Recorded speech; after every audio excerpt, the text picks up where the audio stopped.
Murder makes a chilling statement after he is sentenced for killing a mechanic just 2 days before Christmas. And today he pleaded guilty and was sentenced to 40 years in prison. KHU11 was the only camera in the courtroom when the sentence was handed down.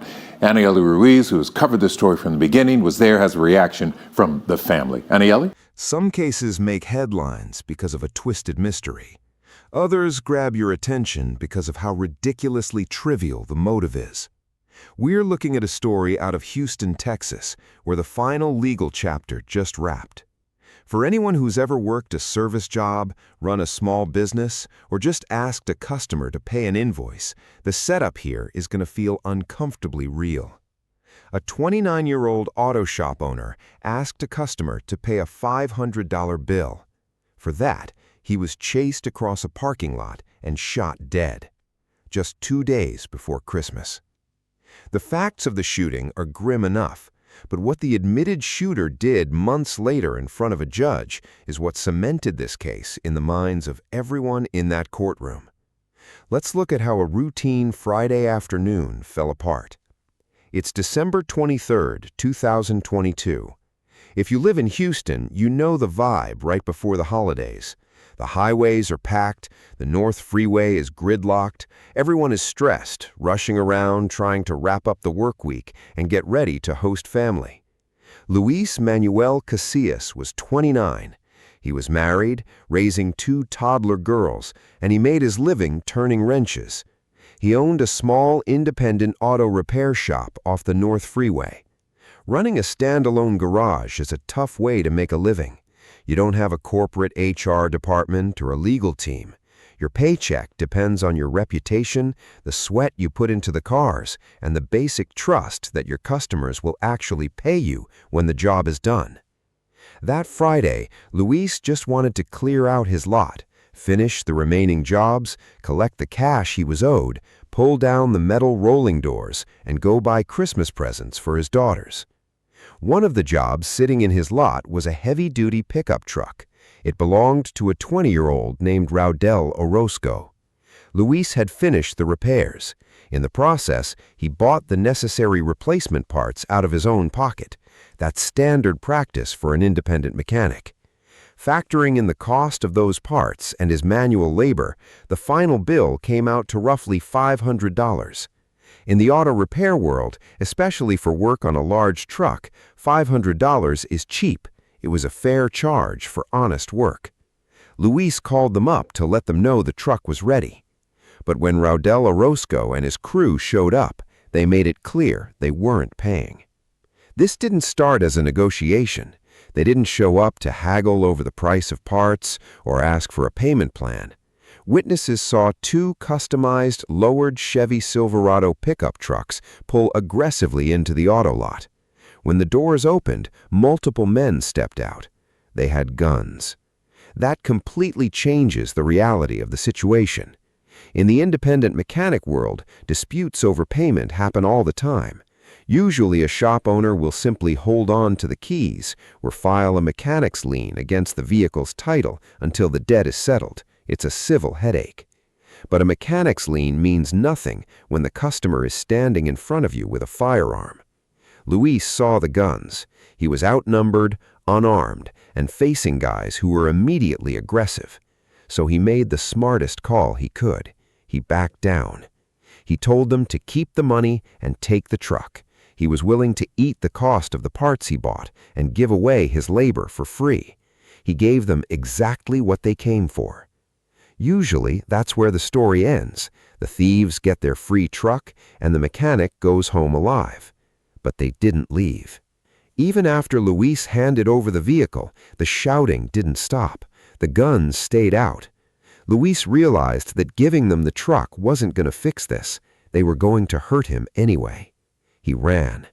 He took off across his own property, dodging parked cars and equipment, just trying to put distance between himself and the firearms. They chased him. They pursued Luis through the lot, cutting off his exits and cornering him. He was exhausted, terrified, and trapped by armed men. They forced him down onto the concrete, making him get on his knees. Luis didn't fight. He tried to talk to them. Witnesses heard him clearly. Looking up at the guys holding him at gunpoint, Luis begged them not to shoot. He said, "Please, I have a family." He was asking them to recognize that pulling the trigger would orphan 2 kids. It didn't work. Raudel Orozco aimed his weapon and fired, hitting Luis in the head. The moment the gun went off, the crew scattered. They scrambled back to their trucks, tires spinning against the pavement as they sped out of the lot and merged into the Houston traffic. First responders got there quickly, but the damage was done. The mechanic who had just been trying to finish his workday was gone. When Houston homicide detectives got to the shop, the scene was chaotic but straightforward. In a daytime shooting at a commercial business, police lean heavily on eyewitnesses. Because the fight was loud, people saw it happen. Detectives quickly pieced together the timeline. They knew about the $500 bill, they knew about the chase, and they knew exactly who they were looking for. But catching them was a different story. Raudel Orozco, his brother Rolando, and another guy knew they had just committed a highly visible murder. They packed up and fled south, crossing the border into Mexico. People think running to Mexico works. Decades ago, maybe, not today. The case went to the Gulf Coast Violent Offenders Task Force. This is a multi-agency unit led by the U.S. Marshals. They don't just put a poster on the wall and wait for a tip. They track phones, monitor bank accounts, and talk to informants. And they don't stop working just because a suspect crosses an invisible line on a map. Living on the run is exhausting. It takes a ton of money and the discipline to stay off the radar for good. Raudel and his crew were young. They didn't have that kind of restraint. After about 4 months, they got comfortable. They figured the Houston police had moved on to fresh cases. So they quietly slipped back into the United States. The marshals were waiting. In April 2023, agents locked down their location. When dealing with fugitives known to carry weapons, law enforcement doesn't knock politely. They moved in fast. Despite the tough guy act at the auto shop, Raudel, his brother, and the third suspect gave up without a fight. They were taken in without a single shot fired.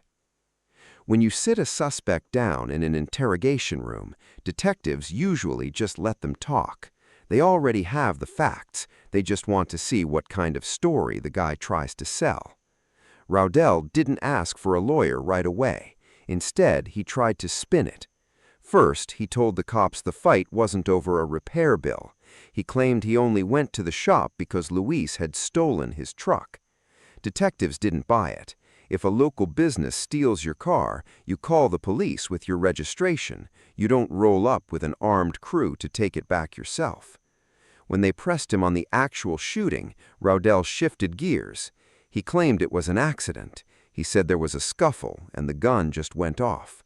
It's a standard move. Suspects try to downgrade murder to manslaughter by claiming it was a tragic mistake. But witness statements made the accident claim impossible to believe. Detectives walked him through what the neighbors saw. People watched Luis give up the truck. They watched him run away. They watched the crew chase him down, force him to his knees, and they heard Luis beg for his life before the trigger was pulled.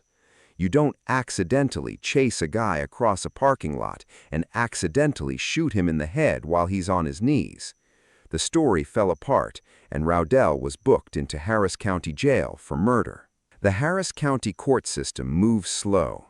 Both sides had a lot of time to look at the evidence.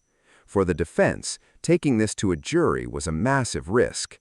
The state had eyewitnesses, ballistics, and the flight to Mexico. Cases with facts like that often end in a life sentence. So they worked out a plea deal. Raudel agreed to plead guilty to felony murder. In Texas, this specific deal meant the judge could sentence him to anywhere between 5 and 40 years in prison. The sentencing hearing finally happened in May 2026. This was the defense's last shot to keep him from getting old behind bars. They argued for leniency. They pointed out that he was only 20 when it happened, arguing his brain wasn't fully developed. They emphasized that taking the plea deal showed he was taking responsibility, and they claimed he was genuinely remorseful. They asked the judge to lean closer to the 5-year minimum. The prosecution kept it simple. They just repeated the facts of December 23rd. This wasn't a split-second teenage mistake. It was a coordinated ambush over an unpaid invoice. The judge listened, reviewed the files, and made the call. Raudel Orozco was sentenced to 40 years in the Texas Department of Criminal Justice, the absolute maximum allowed under the deal. Usually, when a sentence like that comes down, the courtroom gets quiet. The defendant stares at the table while the reality of the next 4 decades sinks in. But what happened next completely destroyed the story his lawyers had just been spending the morning trying to sell. As soon as the 40-year sentence was announced, bailiffs moved in to put Raudel in handcuffs and leg shackles. Whatever remorse the defense talked about vanished.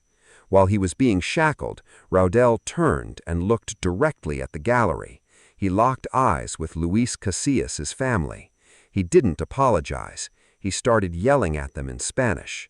He openly taunted the victim's widow and relatives right there in the courtroom. He yelled he would be out of prison one day. It was a jarring thing to watch. For the people sitting in that room, his behavior erased any lingering idea that this was just a confused kid who made a mistake. He was actively mocking the people whose lives he had ruined, right up until the bailiffs pushed him through the heavy wooden doors. As for the rest of the crew, the third suspect has his charges dropped. Prosecutors couldn't prove beyond a reasonable doubt that he actually participated in the murder, rather than just standing there. But Raudel's brother, Rolando, is still dealing with the court system. He's facing serious charges for his role in the ambush and the getaway. He has a pre-trial conference coming up later this month, which will decide if he goes to trial or takes a plea deal of his own. As for Raudel, his path is set. At 23 years old, he is officially in the custody of the Texas prison system. Barring a miracle appeal, he's going to spend the best years of his life looking at the inside of a concrete cell. When a case finally closes, it's easy to get distracted by the courtroom outbursts and the legal mechanics, but we can't let that overshadow what actually happened. It's unsettling to realize how fast things can go wrong on a normal workday. A standard transaction turned into an irreversible tragedy. But the focus belongs on Luis Manuel Casillas. He spent his time building his business with his own 2 hands. He did the grueling work of independent auto repair to provide for his wife and kids. Put in an impossible situation on a Friday afternoon, he did exactly what you were supposed to do. He backed down, he gave up his property, and he asked for peace. Because of guys who couldn't handle paying a $500 bill, 2 little girls had to wake up on Christmas morning without their dad. I want to know what you guys think about this one. Looking at the plea agreement, a range of 5 to 40 years, and considering how he acted in the courtroom after the sentence was read, do you think the justice system got this right? Does 40 years feel like enough? Leave your thoughts in the comments below. Subscribe to the channel for more deep dives into the cases moving through the courts, and I'll see you in the next one.